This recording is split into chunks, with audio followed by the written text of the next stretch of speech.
Welcome back, guys.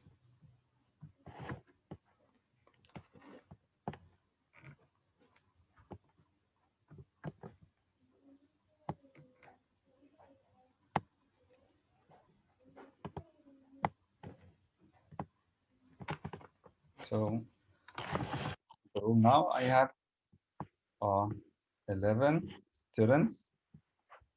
كنوز، جنة جودة، هيا، حسن جودة، عبد الرحمن، مريم، يحيى، حسن رحيم، بغدادي، مارتينا, and Yasmin Saeed. In the first session, I talked about those who didn't do their project, and they are Yusuf Sahrawi, who hasn't shown up yet today, and I'm talking about the project, Martina, and I have Noreen, Yasmin Saeed. These four didn't do their project. Yusuf Ahmad joined. Okay, Yusuf. مستر النور Yes. ساعتها كان قاطع أصلا. Excuse me. النور ساعتها كان قاطع فما كنتش عارفة أدخل الحصة فما عملتش presentation. 2 days. We had 2 days and it was supposed to be on Sunday. Again, I'd like to remind you, if you want to do it, ask Mr. Osama for permission and let him tell me, please. Those who didn't give me the short stories, the writing quiz, were Yusuf Sahrawi again, Ganna Tamer. I don't know where Ganna is. She hasn't joined us today. Haya Al-Masri, Haya never uses her mic. I'm not sure why.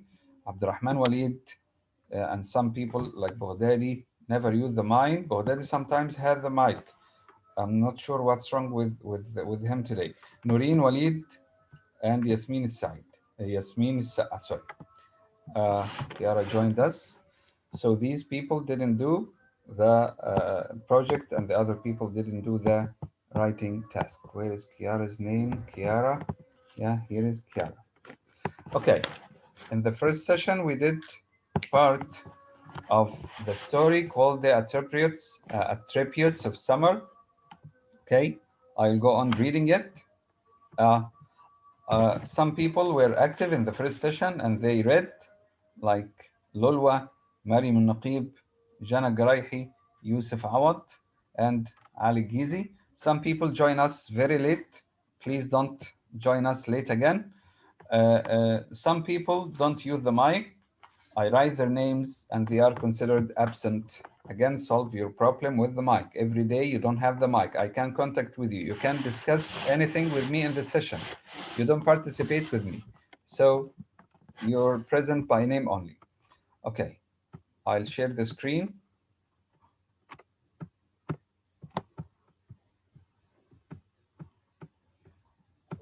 Hassan Ruhaim Munawar. Hassan Ruhaim, can you hear me?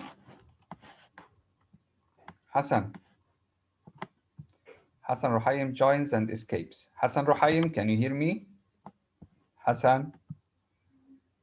Abu Ali.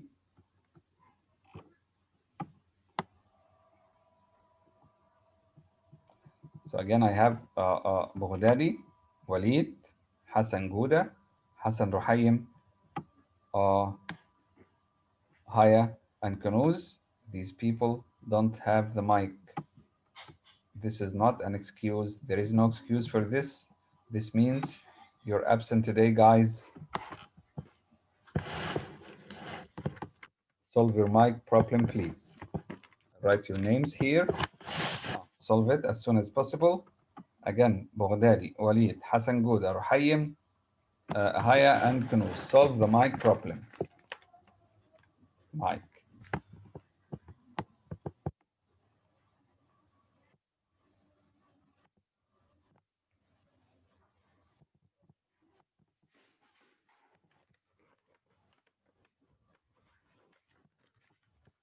Ruhaim, if you can hear me, please put your hand up. Ruhaim.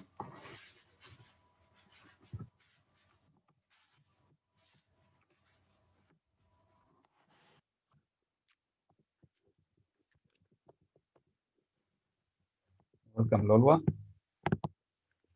Sorry, Mister, I was having some problem with my Wi-Fi. Okay, so I'll go on reading, guys. Uh, and tell your friends who don't have the mics to have the mics because they are considered absent again and again. Say it again and again. January. Okay.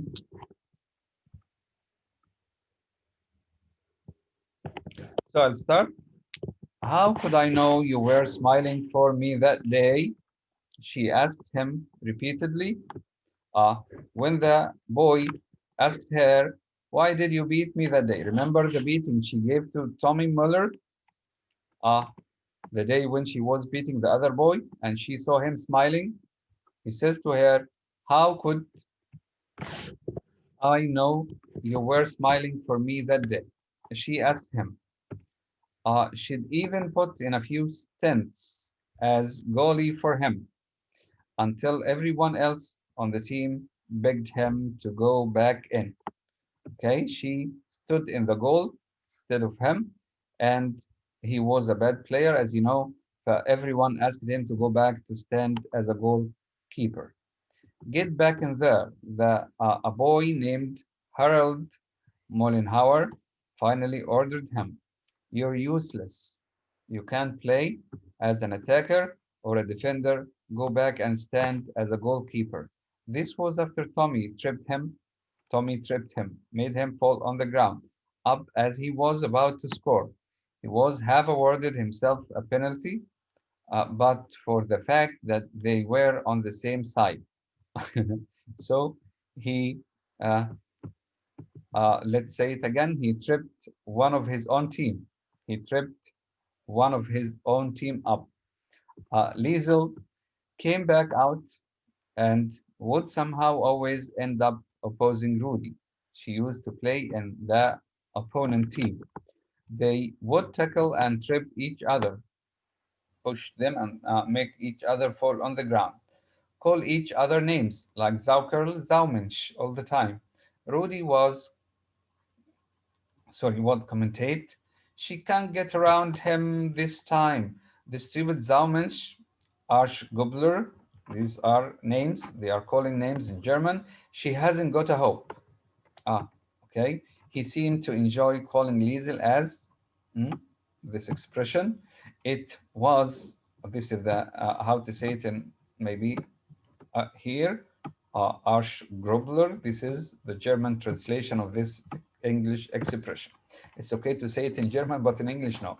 It was one of the joys of childhood. And again, this showed that the girl was in love with the boy, or the boy was in love with the girl. Another one, another of the joys, of course, was stealing, part 4, summer 1940. But again, this is the fourth part the girl enjoyed doing in the summer of 1940. Again, let's remember the first three parts. This is a question. Can you remind me of the first three parts? The question again, can you remind me of the first three parts? The narrator is telling us about how Liesel enjoyed the 1940 summer.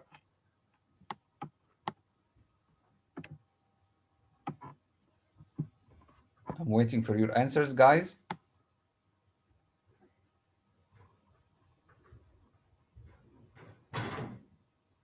Guys, don't you want to participate? Thank you, Mariam. You are a lifesaver. Okay, go ahead, Mariam. So the first three parts are?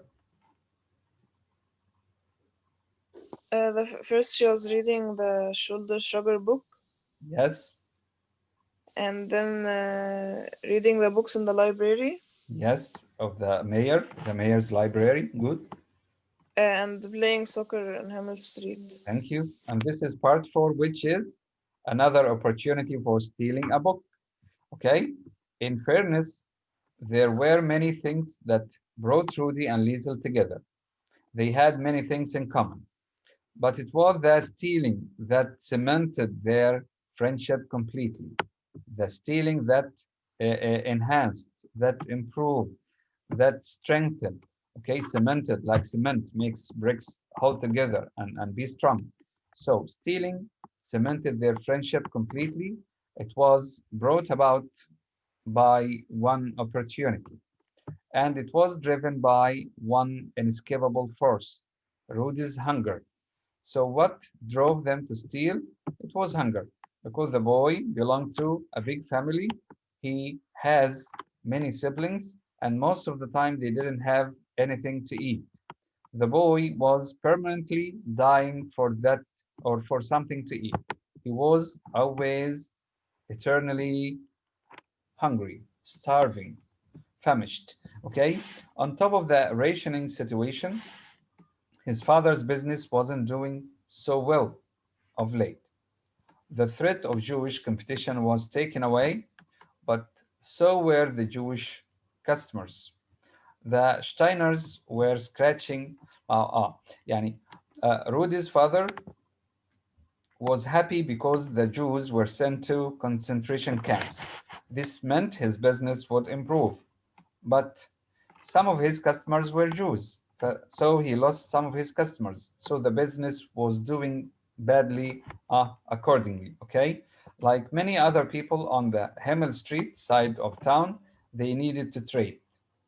Liesel would have given him some food from her place, but there wasn't an ambulance of it there, or there wasn't an abundance of it there either.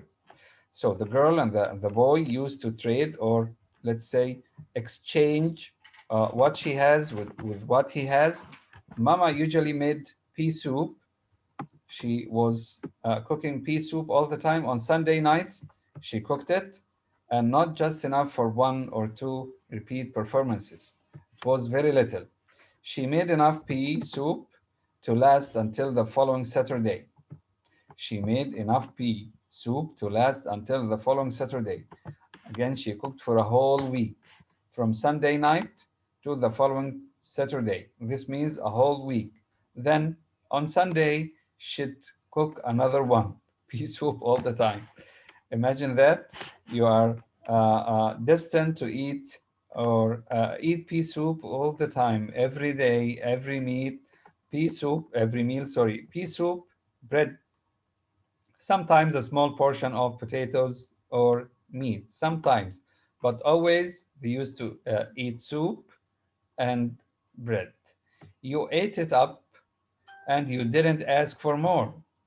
Why? Because this is enough for the whole week. You can't ask for more because on Friday or Saturday you will have nothing to eat. And you didn't complain. You can't complain about this. You eat and say thank you. At first, they did things to try to forget about it, the boy and the girl, about hunger. Again, at first, they did things to try to forget about hunger. Rudy wouldn't be hungry if they played soccer on the street because, boys enjoy playing. While he used to play, he didn't feel any hunger. Or if they took bikes from his brother and sister and rode to Alex Steiner's shop, or Rudy's father, or visited Liesel's papa, Hans Huberman. Okay, if he was working that particular day, because Hans wasn't working every day. Uh, uh, Hans Huberman would sit with them and tell jokes in the last light of the afternoon. So when Rudy and Liesel rode their bicycles to Hans's shop, he used to sit with them and tell them stories in the late afternoon. With the arrival of a few hot days, another distraction was learning to swim in the Amper River. The water was still a little too cold, but they went anyway. Come on, Roddy coaxed her in. He tried to convince her to swim with him. Just here. It isn't so deep here. She couldn't see the giant hole she was walking into and sank straight to the bottom. Dog paddling saved her life. Despite nearly choking on the swollen intake of water, she swallowed some uh, water and she was about to choke.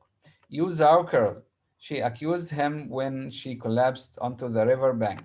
She went out of the river, exhausted, and she said to him, You pig. Rudy made certain to keep well away. He was away because she would beat him, and he experienced it before, or he saw how she beats other people. He'd seen what she did to Ludwig Schmeichel. You can swim now, can't you? He asks her, which didn't particularly cheer her up. As she marched away, she didn't smile back.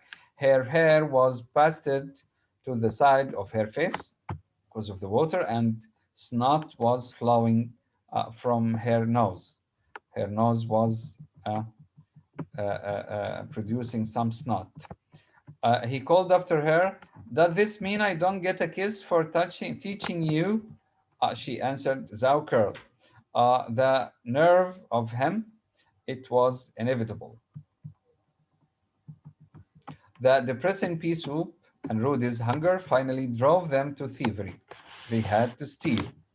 It inspired their attachment to an older group of kids who stole from the farmers, fruit stealers. After a game of soccer, both Liesel and Rudy learned the benefits of keeping their eyes open. Sitting on Rudy's front step, they noticed Fritz Hammer, a new name, Fritz Hammer, one of their older counterparts, one of their older friends, eating an apple. It was the Klar variety, ripening in July and August, and it looked magnificent in his hand. The apple, was it red? Was it green? Was it yellow? It looked magnificent in the boy's hand, in Fritz Hammer's hand. Three or four more of them clearly bulged in his pocket or jacket pockets. He was carrying three or four more magnificent apples in his jacket pockets. They wandered, they wandered closer. The boy and the girl, Liesel and Rudy, came nearer to the boy. "Where did you get those?" Rudy asked. The boy only grinned at first. He smiled. "Shh," he said.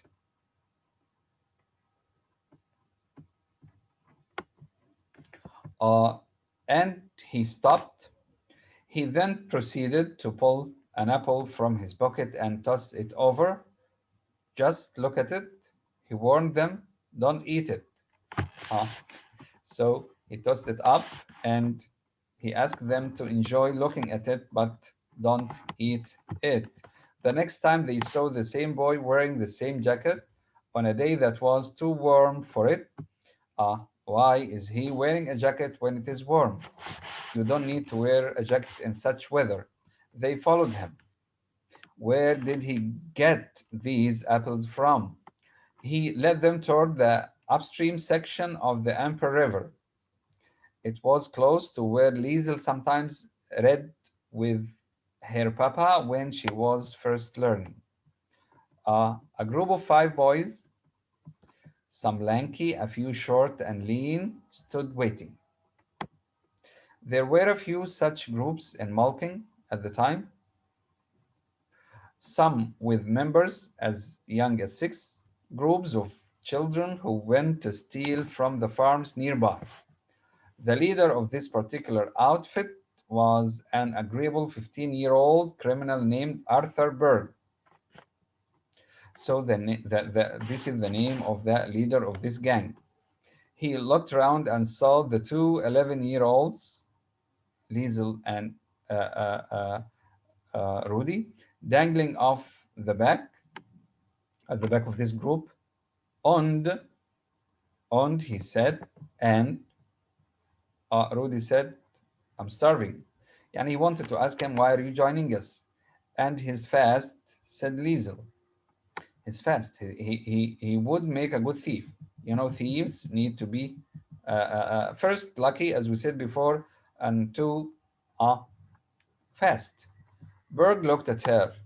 "I don't recall asking for your opinion. I didn't ask you your opinion." He was teenage, tall, and had a long neck. Pimples were gathered in peer groups on his face. He had pimples on his face, uh, but I like you. He was friendly in a smart mouth adolescent way. Isn't this the one who beat up your brother, Andrew? Word had certainly made it way around. A good hiding transcends the devils of age. Yeah, because she hit one of the boy's brothers. Another boy, one of the short, lean ones, was lean with shaggy blonde hair and ice colored skin, looked over. I think so. This is Andrew. Rudy confirmed it.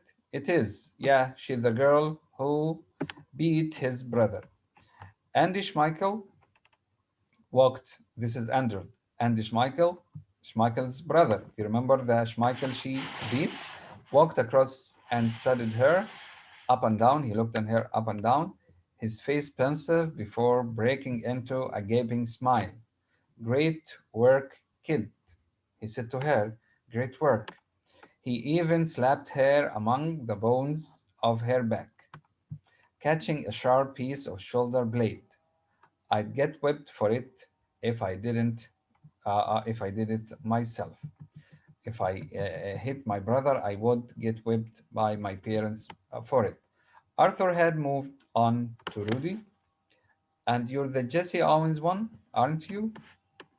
But here, guys, I want to stop and ask you, what do you know about the Jesse Owens uh, occasion? The Jesse Owens event. Just to check that you're following up. Is anybody following up?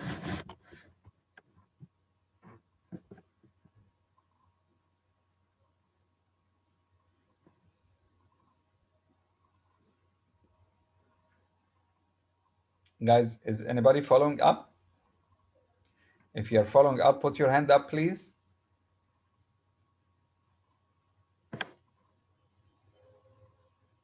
Alhamdulillah, I have 3, 5, 4, 5, 4, 5, 6, 7. Okay. 6 people are following up. So, do you remember the Jesse Owen event? Who remembers the Jesse Owen event?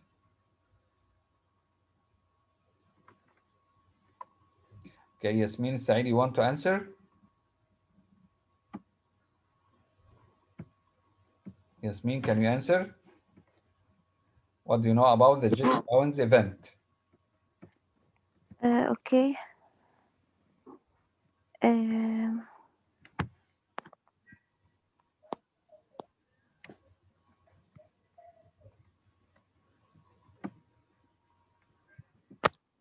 Yasmin, why hasn't Yasin joined us? Yasin isn't here. I ايه can ده؟ see him. تقريبا المشكلة في النت. Okay. Type. Do you know the answer or? No. Okay, no problem. Who does, guys? What do you know about the? Put your hand down, Yasmin. Thank you. What do you know about the Jesse Owens event?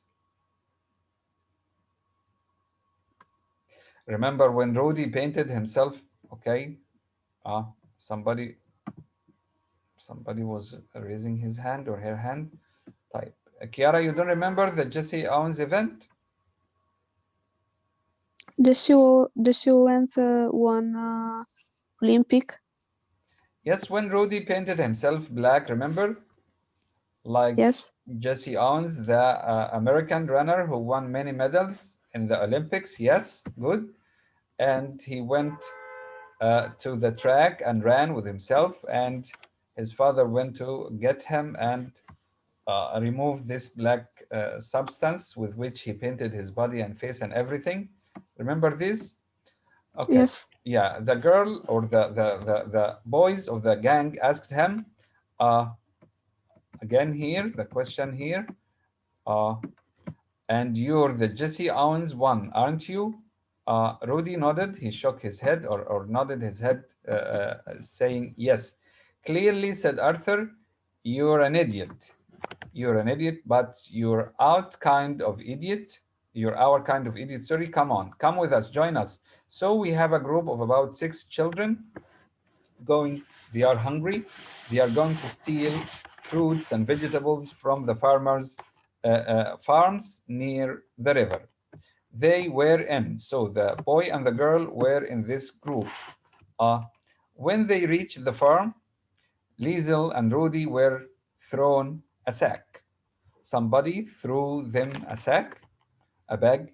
Arthur Berg, this is, I want to ask those who are with us. Martina, can you tell me who Arthur Berg is? Martina? Martina, can you hear me? Yes, Who's Arthur Berg? I don't know. Follow up, please, Martina. Yahya Awad, do you know who Arthur Berg is? Are you following up, Yahya?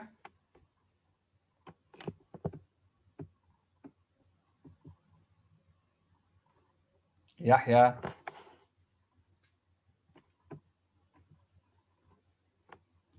Yana Gouda?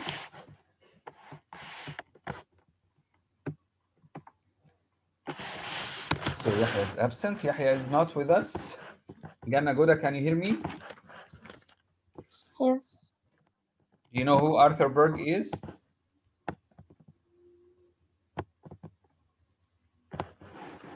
Who can answer, guys? Who is Arthur Berg?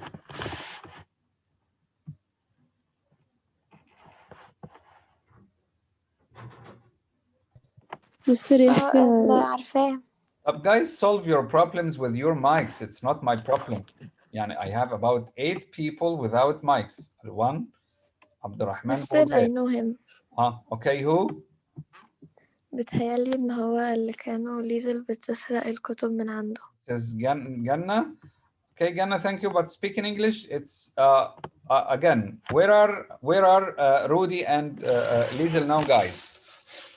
The part I'm reading now. Where are Rudy and Liesel? Who can answer? In the farm? They are going with a couple of other teenagers to steal fruits and vegetables from the farms near the river, the Amber River. Okay. The leader of this group is a boy called Arthur Berg. He is a 15-year-old boy. Okay. Arthur Berg is the leader of this, let's say, group or gang or teenagers who are hungry and want to eat. They go to the farms near the river to steal again and again fruits and vegetables. Okay. So Arthur threw a sack to the boy and the girl. He gripped his own burlap bag. He had a bag, sorry. He ran a hand through his mild strands of hair. Either of you even stolen before? He asked the two new thieves, the two new members. Did any one of you steal before? Of course, we have an expert thief, right? Of course, Rudy certified. All the time, we steal all the time. He was not very convincing. Arthur didn't believe him very much. Liesel was more specific. Liesel said, I've stolen 2 books. So she is experienced, okay? At which Arthur laughed. The boy laughed. In 3 short snorts, his pimples shifted position, okay? You can't eat books, sweetheart. He smiled and laughed from ear to ear because the girl stole books. Who is crazy to steal books? We steal something to eat because we are hungry. He said, you can't eat books, sweetheart. This is a very important quotation. From there, they all examined the apple trees. They looked at the apple trees. Who stood in long, twisted rows? Arthur Berg gave the orders. 1, he said, don't get caught on the fence. Be careful, there was a fence. You get caught on the fence, you get left behind. Once you get caught, we'll run away and leave you. Understood? Okay. Everyone nodded or said yes. Rule number 2. 1 in the tree, 1 below.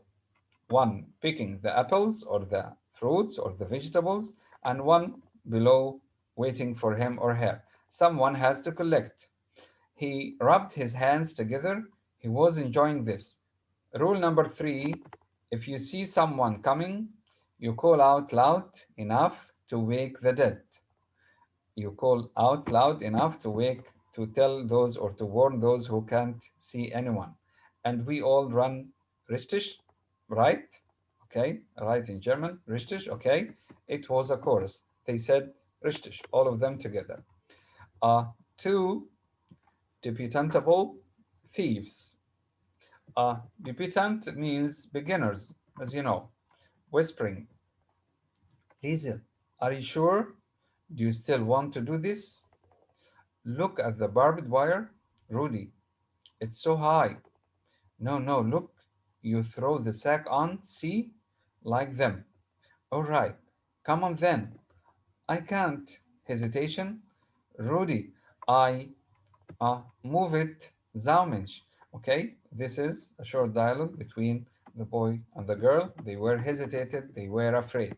He pushed her toward the fence, threw the empty sack on the wire, and they climbed over, running toward the others.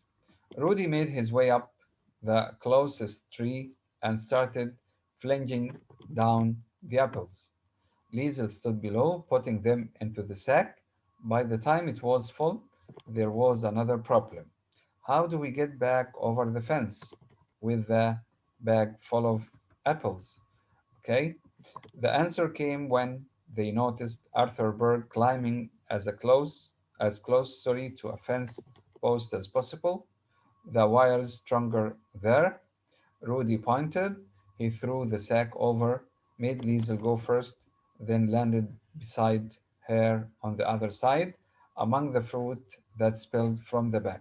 So their task or their mission is successful. Next to them, the long legs of Arthur Berg stood watching in amazement. He was amazed that these, or in amusement, he was amused by the sight of these two new thieves. Not bad, you did well, guys, landed the voice from above. Not bad at all. Because after jumping on the other side of the fence, they were lying on the ground. When they made it back to the river, hidden among the trees, he took the sack and gave Liesel and Rudy a dozen apples between them.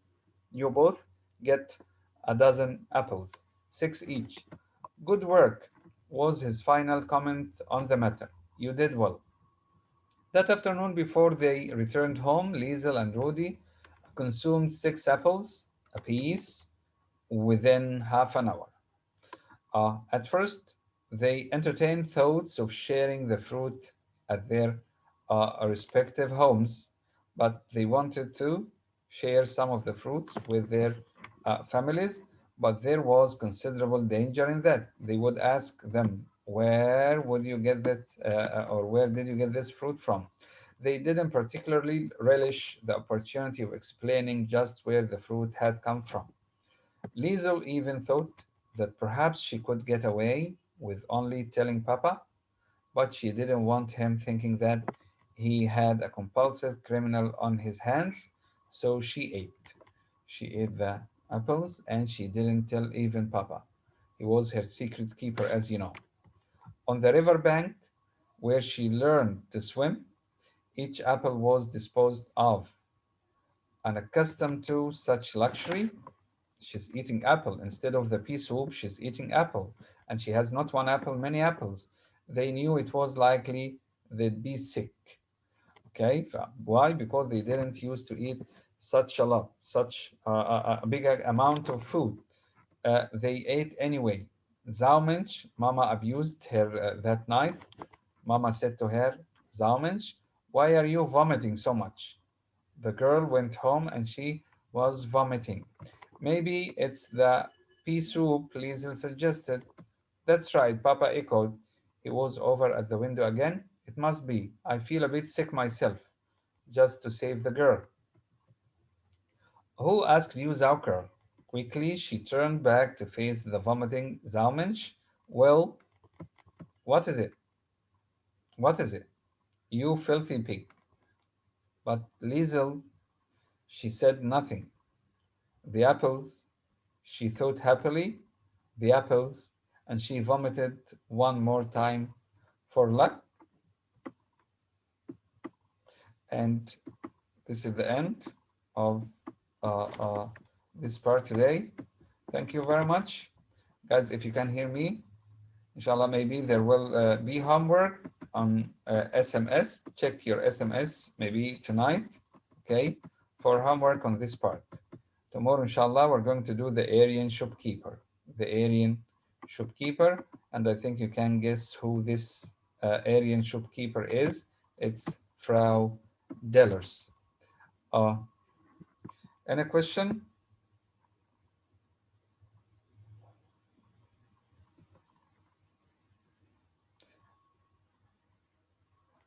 Any question? No, Nobody thank answers? you, Mr. Okay, welcome.